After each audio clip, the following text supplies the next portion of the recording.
Brother మీ పేరు చెప్తాను నాకు, దాని గురించి మీరు మాట్లాడాలి అని మీతో మాట్లాడాలని ఎప్పటి నుంచో అనుకుంటున్నాను.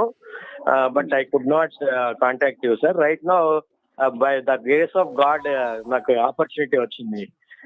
అది సార్.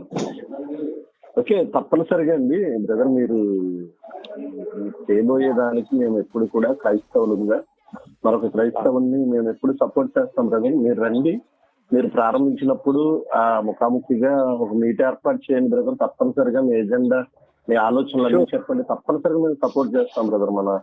మా agenda only one thing sir, only one thing agenda sir. Christianity is first and Christianity is the best. Christians are first and Christians are the best. ఇదే నా ఎజెండా. Sure sir. నాకు తప్పనిసరిగా మీరు మీ ఆలోచన మంచిది. మీలాంటి వారి కోసం ఎదురు చూస్తున్నాం. ఇలా క్రైస్తవ్యం పక్షంగా అంటే మన వాళ్ళు కొంతమంది ఏంటంటే ఇటు క్రైస్తవ్యం ఇటు లోకము రెండు